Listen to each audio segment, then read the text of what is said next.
Hello. Welcome to a video for the Mesopotamia factions. This is a quick faction guide where I'll just talk you through each faction and some faction playthroughs, what they do, what you can get from them. So if we start with Ninurta Apal Ekur here, or aka Hanigalbat, or Maat Hanigalbat. And basically I would say this is pretty close to vanilla. So if you played this guy before, you'll probably recognize a lot of his buildings. Like you can see like fortification, military focus, and then strong spears, offensive infantry, but one new Kopesh unit and decent mid-tier archers, like pretty strong.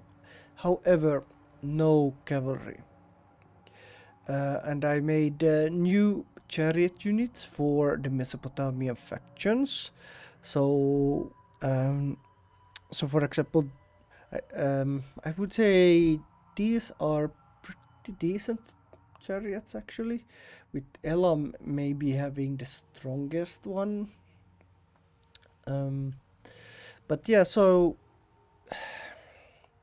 I would want to say like a mid to high tier, like not the best of the best unit roster that you can get anywhere, but also not that bad. Pretty good unit roster in the end. Plus his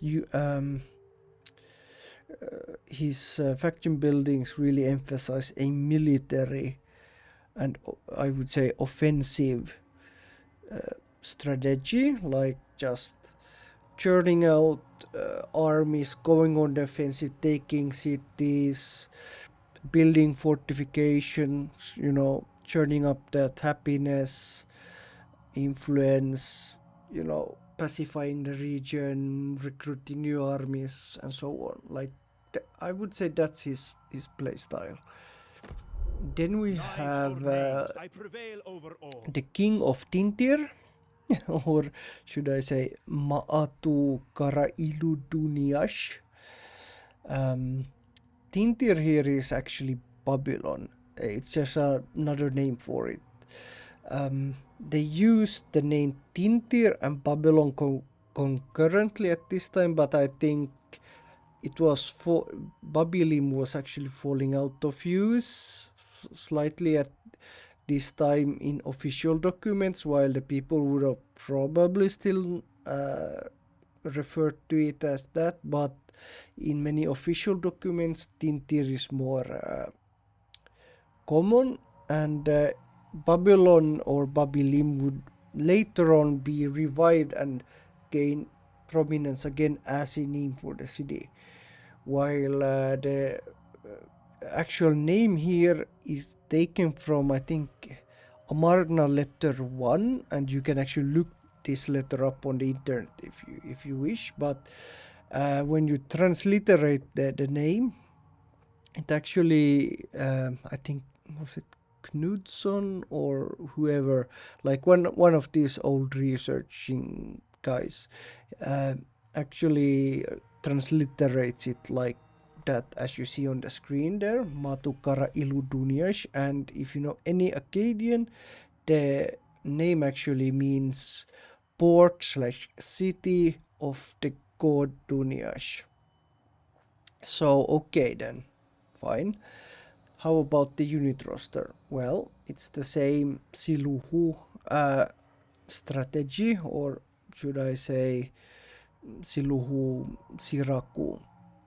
So if you're not familiar, the Siluhu are basically units that have like lower morale and are peasants, and then you have these Siraku units which are like officers, and every time the Siraku are near the Siluhu actually fights a lot better in the battlefield, while if there's no Siraku nearby, they might actually mass break and run away, and then suddenly you lose the fight.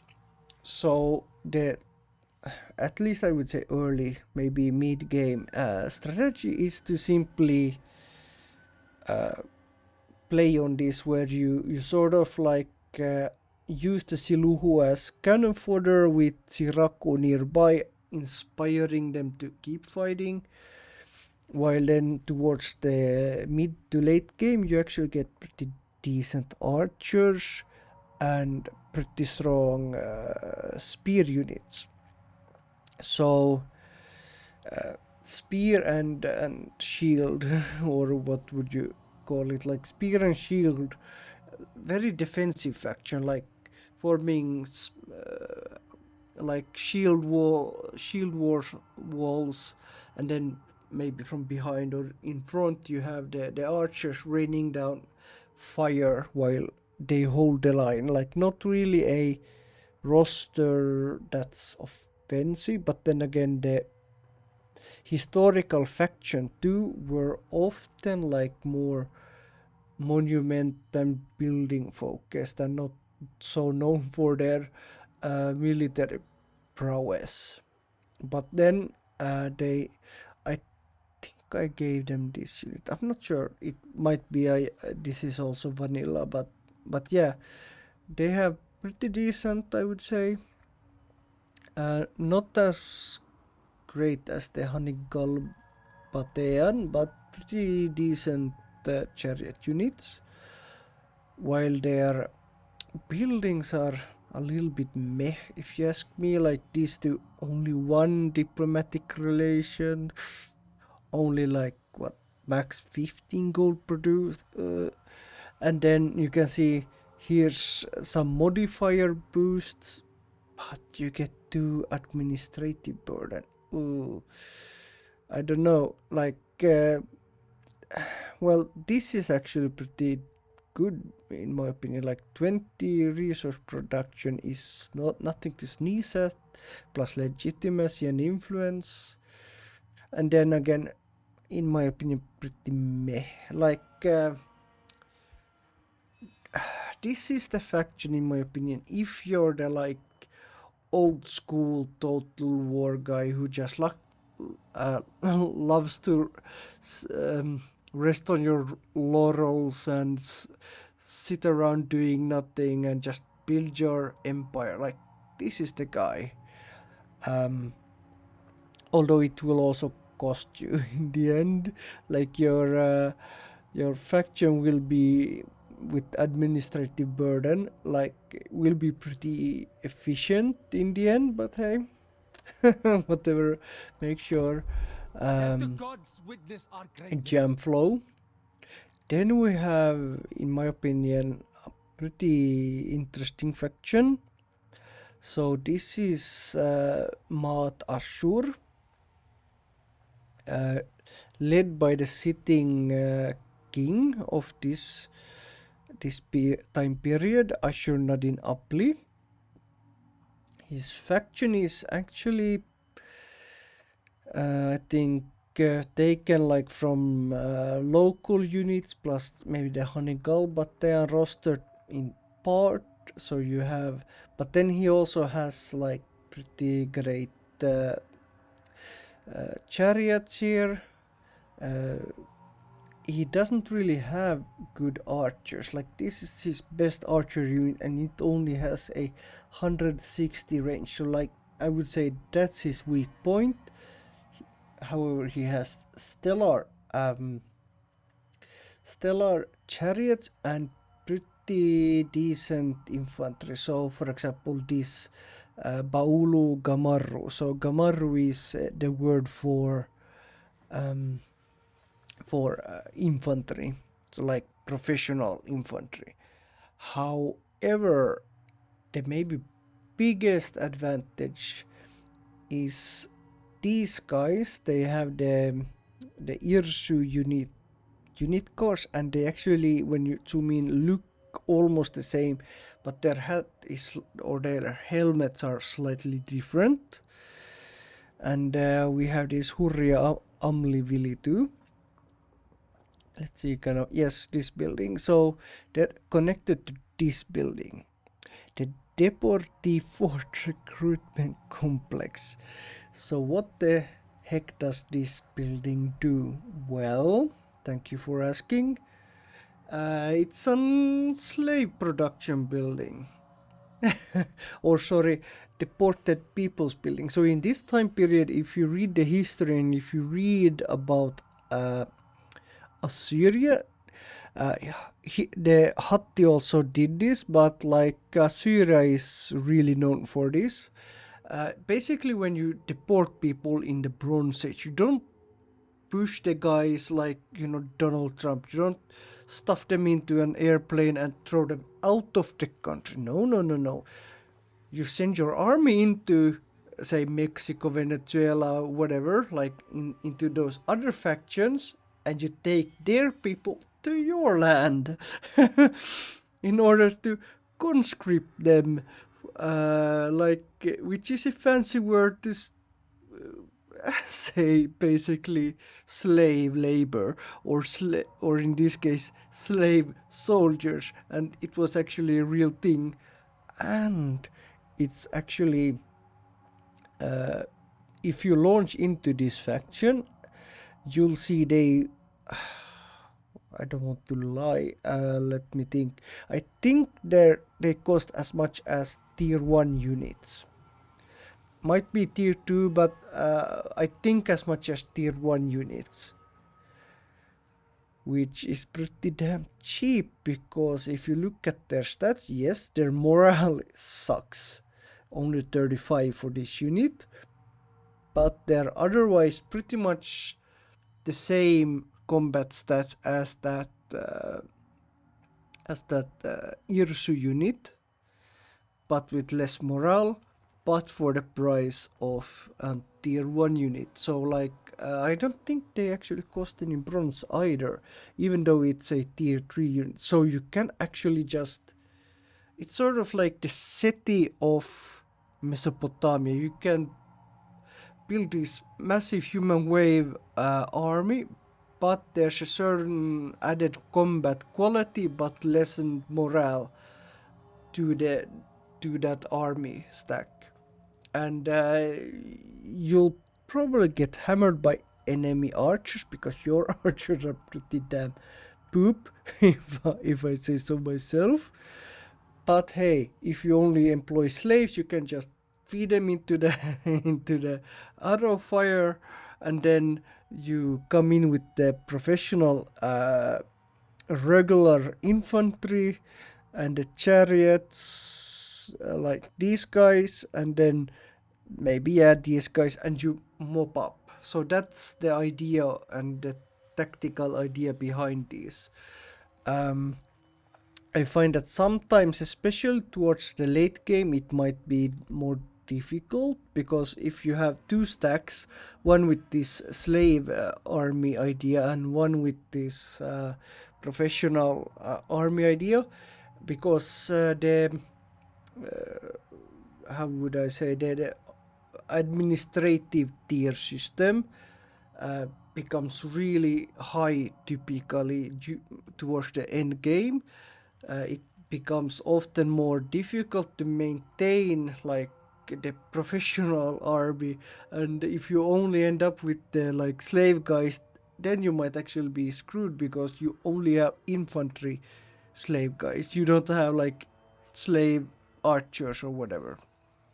But anyhow, I digress. That's this building, and I think these 4 units and maybe this unit too.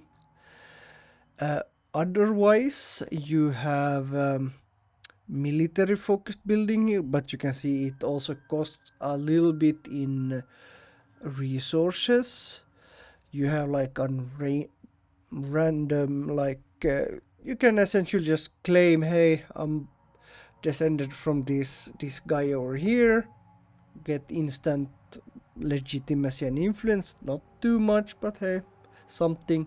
And then you have this administrative archive. So if I were you, I would actually be building, if I intend to go with the slave armies, I would actually build this administrative archive, because it will make it easier towards the late game to actually maintain your armies and maintain the same amount of stacks as before. But yeah, that's basically Mat Ashur. Pretty fun faction, if you ask me. I enjoyed my playthrough a lot. Then we have Elam here, or as it's called, Halatamti. Pretty big description, but the faction itself is, in my opinion, interesting. Many of these units are from this local roster. However, there are I think 4 new units. So one is a tier 4 archery unit, one is a tier 4 slinger units, and these are also pretty deadly in close range, not so much in long range but in close range. Then among the game's best, in my opinion, shield and axe units, but their armor is only 70 for a tier 5 unit, so you'll find actually other tier 5 axe units that have a lot more armor, but you can see their melee and attack and defense values are pretty damn high as well.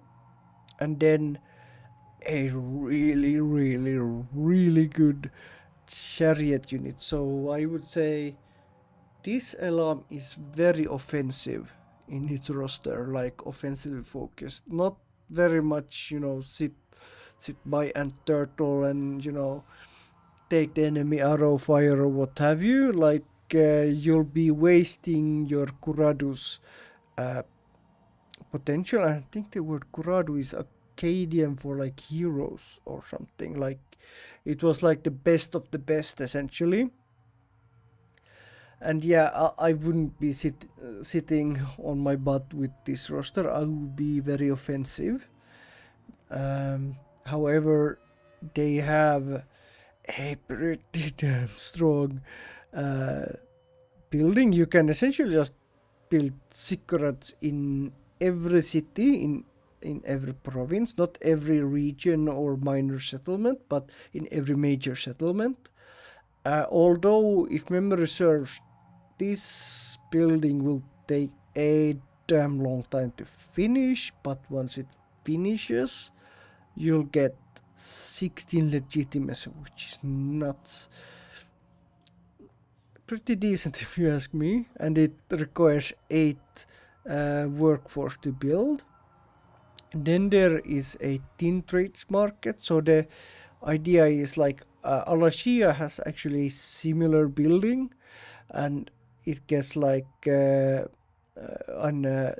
diplomatic boost with the Canaanite. So the idea is like you have like bronze trade market, tin trade market, and then like there's stuff happening in between, and these guys actually get diplomatic boosts with Mesopotamia, and they get with Canaan. So like if you want to like play a game where you conquer Mesopotamia, but you sort of ally yourself with Canaanites, and you have an co-op with some faction over there, this is actually pretty decent. Pretty decent faction. Plus, it gives 5% in bronze output faction wide. So if you build this in every settlement, or like every main city that you come across, you'll end up with a pretty high bronze production in the end, towards the mid and late games. While then there's a Shutrukid monument, and the Shutrukid thing is essentially the dynasty this guy comes from. So like, and they're the new guys in Elam at this time period. I think he is like the first or second ruler from this dynasty. And yeah, it gives legitimacy. You're trying to like motivate to the people and the surrounding world that hey, you're not some usurping dynasty. You're actually super legit. So yeah, that's Elam. Then we have the old Lulubi, but actually Turuk named Turukum. And this guy is actually, his name is made up, but it's an, I think, compound of two Lulubian names that are attested. So we don't, this area is really obscure, and when it comes to like archaeology, it's only like in the mid 2000s when they started digging, because like this area has been a war zone and stuff, so we don't really know much. But anyhow, I digress. um it has a somewhat interesting faction roster, if you ask me, to be perfectly honest. Their spear units are, well, they're not actually heavy units. I might have to change that at some point, but they're a lightly armored spear infantry unit with uh, uh, with an ranged bow component. So you can actually, if memory serves, you can actually put them in defend command and have like the front line guy row hold spears and shields, and then the back rows are firing arrows and stuff. But it was a little bit janky, if memory serves. But they're a pretty cool unit, like not the best, but pretty cool and pretty useful. And I think it was, who was it? Like there was like this one faction in Three Kingdom that had a similar unit with spears and arrows. So like this is similar in that sense. It has some Hurrian units and many Urartian units. And then it has a pretty good club unit. This club unit is actually better than, I think, better than the Almutu unit. And then they have pretty good infantry. But this, oh boys, I think uh, Hayasa Asi here has the same archer unit, and look at the missile damage. This is the deadliest archer unit in the game, I think, but their range is limited to 170. But these guys will do a lot of damage. So when they open fire, so you don't really, so the way I play with this roster is I try to open fire with these archer units without having them getting fired upon. That way they stay full strength, and they get to, empty all their arrows, hopefully, and they will wipe the floor with the enemy if you do that. However, it's not always possible. Sometimes the AI just charges you and stuff, and then like the strong infantry is pretty good. So I tend to stick on the defensive, but you can also be very offensive with this faction. So their buildings, so this is essentially meant as like a trade node building. So the idea is that this faction is maintaining like good relations with the countries and peoples on the other side of the Sagros, and that's where these guys come from. And they trade gold in exchange for bronze, nothing really special. Then a training camp building, also pretty okay, decent. And then we have a Suragic, Surgadic fortress, which is essentially a settlement nearby, and I think it was a Lulubian fortress, and it was a really impressive fortress, so it gives you a garrison, which is pretty good in my opinion.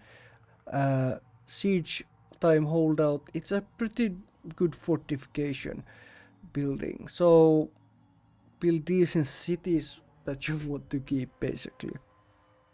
Okay, so that's that. So then we have Enlil Kuduri Ushur, which I think is over here in Kahat. They're really not that special in my opinion. They do actually get the slave armies. I don't know if I don't think I added them to the roster here. I can't remember. Did I give the slave armies to? I think I did give the slave armies to them. Anyhow, I'm 90% sure I did that, but they just don't show up here. It maybe works more like a local building, but a local building that's only available to like them and this Assyria. Anywho, they get also a relief to a past king. This is, I would say, the like only really unique building for them, the local council. So for those who don't know, Enlil Kuduri Ushur would actually later on take the throne from Ashur-nadin Aplis' successor, and we don't really know how or what happened. Was it just a coup d'etat, or was it like really a civil war? But he harbored real intentions for the throne, and he was located somewhere above Ashur, if memory serves. So he gets like military, like a mixed bag of buildings, I would say. Not nothing special or spectacular, sorry. But then his factor roster is pretty like okay when it comes to the units taken from like other rosters, while he then gets 3 units that are only for him. So Sabu Shah Kadmuhu, so basically soldiers of Kadmuhu. Then we have Kamuru infantry of Kadmuhu. In like the Akkadian language, those two Sabu and Kamuru are different, but his action units are actually pretty good. They like this is his strong suit, I would say. And as you can see, his chariots are also pretty weak, while his archer units are also pretty strong, like tier 4. With this guy, I usually go like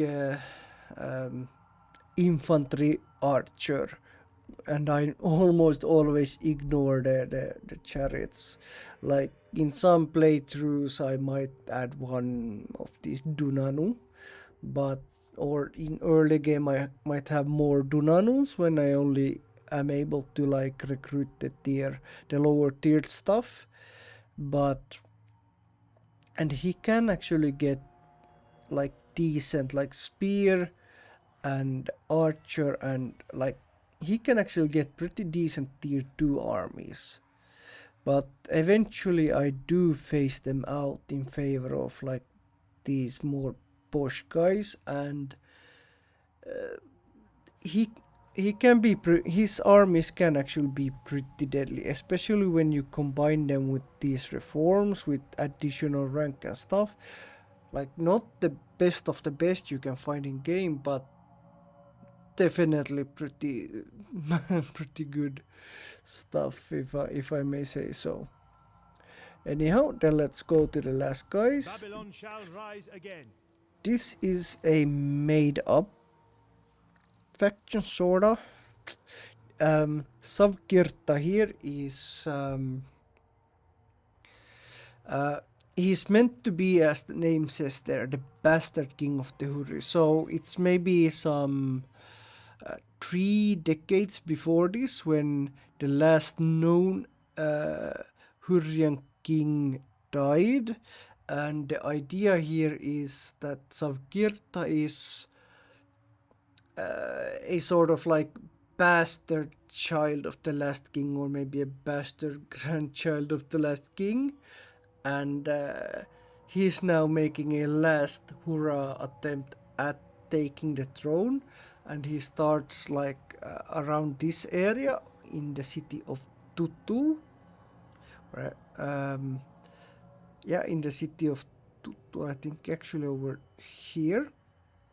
And not in Vashukani. And the idea is that a little bit like Jon Snow from like Game of Thrones, you're supposed to like go build your army and then take back Winterfell, or in this case Vashukani, and then re-establish Mitanni.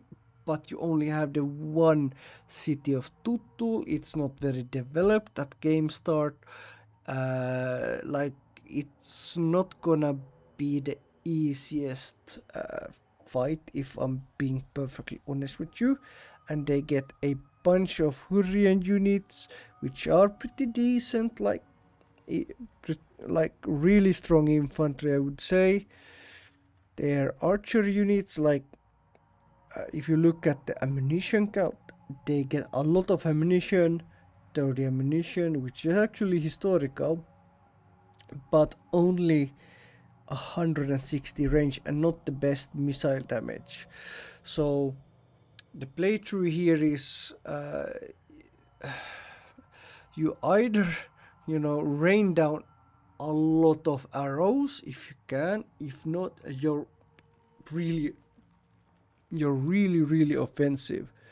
And they actually get the Mariannu or Marianni chariots, and they have pretty strong chariots, and their buildings here give minus 50% to like chariot upkeep, and they give also chariots additional ranks and stuff. You get additional armor, which is really good, although it costs a lot. So I wouldn't maybe build this building in every settlement, but in one settlement which is military focused, I would definitely build this one. And then they get a Hurrian fortress, which is actually I think very similar to the Malidian one. Malidia is up here and in the Hittite category. So pretty strong, but yeah, it gives -1 melee defense. Often I actually compensate this minus melee defense by having a god and a shrine that gives a passive melee defense boost. That way I don't actually suffer from this, but it can actually slow down your roll a little bit when building stuff. If you build this fortification first, and the added building time can actually you can actually feel it in my experience. But yeah, it's pretty decent when it comes to like especially this, like you can, and like if you combine all these, so imagine your chariots get +10 armor, they get the recruitment ranks plus the speed advantage, and then they get the melee attack values. So you can actually, how would you say it, like OP your own chariot units here. And then when they actually enter combat, they'll be that much deadlier. So their really strongest play is chariots, if you ask me. However, their infantry is no slouches either.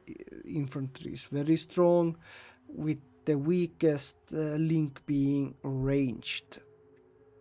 But yeah, that has been Mesopotamia. So thanks for watching, and I'll see you in the next next video when we'll be talking about the Hittite factions.